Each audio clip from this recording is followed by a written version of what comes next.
Et on va à la faculté de médecine de Nice. Sandra Lassalle, une des responsables, m'a demandé de venir pour parler de la dynamique de groupe et du travail en équipe. Parce que les étudiants vont être confrontés à plusieurs thématiques auprès de jeunes enfants dans les écoles et dans les collèges. Des thématiques notamment d'activité physique ou de nutrition. Et pour cela, ils vont travailler en équipe interprofessionnelle, c'est-à-dire les étudiants entre eux, les étudiants en médecine, infirmiers, infirmières, sages-femmes. Et donc, voilà, je vais leur expliquer nous comment on a travaillé au niveau de la dynamique de groupe et voir comment on peut transposer ce message au niveau des étudiants. Nous, c'est tous les 3 à 4 jours, ils ont des matchs à gagner. À l'occasion d'un voyage à Paris pour un congrès, dans l'avion, il y avait Monsieur Deschamps et Monsieur Stéphane, et donc j'ai pris mon courage à deux mains et je suis allée à leur rencontre et je me suis présentée, j'aurais expliqué que bon, est-ce qu'ils accepteraient que quelqu'un de leur staff vienne pour pouvoir rencontrer nos étudiants et parler de ce travail en équipe, parce que c'était vraiment ce qui les a portés cette année, et puis on est ravis parce qu'ils ont accepté. Donc la dynamique de groupe, elle doit aussi être dans le staff, elle n'est pas simplement chez les joueurs. Et c'est probablement ce qui a amené la sensation que vous avez peut-être eue à la télévision en regardant les matchs et en regardant les documentaires qu'il y a eu, de ce formidable état d'esprit qu'il y avait dans l'équipe. On a mis en place un service sanitaire qui a 2 grands axes, l'axe de la prévention primaire auprès des jeunes et surtout l'autre grand axe c'est le travail en groupe, en interprofessionnel. En général, chaque étudiant en santé est cloisonné dans sa voie, et pour la première fois ça va être un travail de groupe interprofessionnel, médecin, kiné, sage-femme, orthophoniste, infirmier, etc.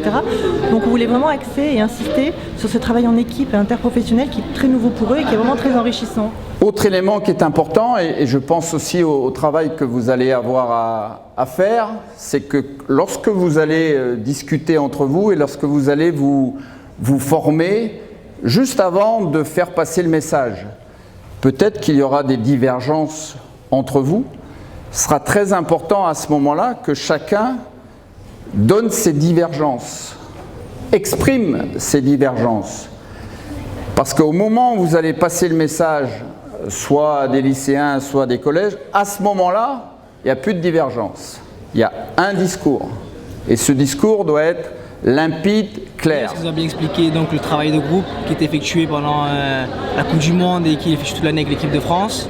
Ça nous a permis un peu de savoir aussi comment nous allons gérer notre intervention en groupe, qui fait serrer les coudes, que chacun devait avoir ses idées. Et du coup, c'était une bonne introduction au travail qu'on allait faire. Quoi. Tout ça, ça doit fonctionner ensemble, en équipe, je répète, et très très vite.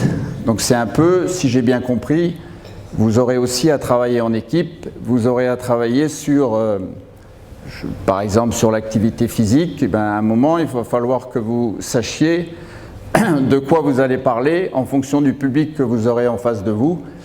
Et vous aurez à faire passer des messages qui doivent être convaincants, qui doivent être pertinents. Vous devez trouver les mots justes pour qu'il y ait un résultat derrière. Évidemment, nous, le résultat, c'est de gagner les matchs et d'aller le plus loin possible. Et moi, je trouve que ça va être hyper important pour nous parce que là, pour le service sanitaire et dans notre futur métier, on va devoir travailler avec un personnel. Au sein de l'hôpital, il y a de tout. Il y a des aides-soignants, il y a des infirmières, il y a des chirurgiens, des médecins, des kinés, il y a de tout. Donc je pense que c'est super important et c'était hyper bénéfique et intéressant comme intervention. Ceux qui sont titulaires, c'est-à-dire ceux qui jouent quasiment tout le match en général, ceux-là, il n'y a pas de problème. Par contre, les remplaçants, ceux-là, il faut s'en occuper également. Et quand je dis que le joueur a un besoin de reconnaissance, il faut que le sélectionneur ou les membres du staff technique, à un moment donné, ils disent à ces joueurs-là, même s'ils ont peu joué ou pas joué, ils se sont entraînés, en disant « je suis content de toi ». Il y a ce besoin de reconnaissance et le joueur, ça, il est très sensible à ça. Lorsque le sélectionneur ou un membre du staff technique va le voir, bon écoute, t'as pas joué, mais t'as fait un bon entraînement, j'ai aimé ta réaction quand ton copain a marqué le but, etc. C'est quelque chose de très important pour la vie de groupe. C'est probablement un des aspects qui nous a fait je ne dis pas gagner, mais chaque détail a compté, en dehors du talent de certains joueurs, en dehors de l'esprit de groupe, en dehors de la dynamique qu'il y a pu y avoir.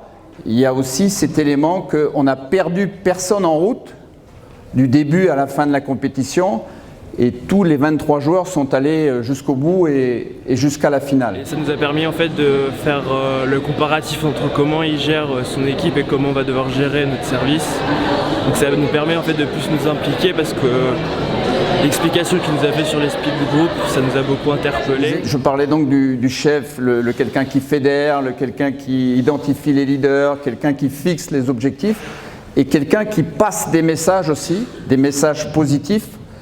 Je reviens à ce que je disais tout à l'heure, passe des messages positifs, non seulement à celui qui met les buts, mais aussi à ceux qui ont un travail obscur, qui ont joué ou qui ont moins joué, de manière à avoir une dynamique de groupe. Et cette dynamique de groupe, elle doit perdurer dans le temps, de manière à être le plus efficace possible. Guy Stéphane, c'est un personnage très très important. Il nous a amené avec Didier Deschamps à la joie qu'on a pu vivre en juillet. Là. Ça a rassemblé toute la France. Et des personnes comme ça, c'est toujours un plaisir de les écouter, de les voir venir intervenir. Et c'est une chance qu'on a eu aujourd'hui de pouvoir le rencontrer. Vous avez sûrement entendu les noms de Benjamin Pavard et sa chanson. Peut-être la chanson, non? Vous la connaissez, la chanson? Avec sa frappe de... Voilà, il y en a qui suivent, très bien. Honnêtement, on l'a trouvé vraiment très sympathique, très avenant. L'ambiance détendue, il a créé. Et bon, ça se voyait à la télé que c'était quelqu'un de sympathique et il a prouvé encore aujourd'hui. On a l'impression que c'est quelqu'un qui donne envie aux joueurs de se surpasser parce qu'on voit qu'il a les mots justes. Les messages étaient percutants, Ouais. On a tous transposé dans nos têtes, vous, nous, comment coacher, comment... Enfin, c'était super. Non, Bravo. merci, super. Ouais. Bravo. En tout cas, j'étais ravi d'être là. Écoutez, merci. Merci.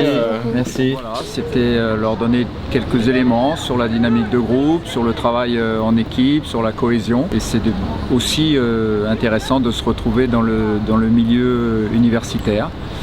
Voilà, ils ont posé des questions évidemment sur la Coupe du Monde, mais ils ont aussi posé des questions sur le mode de fonctionnement, le mode de management qu'on avait pu utiliser.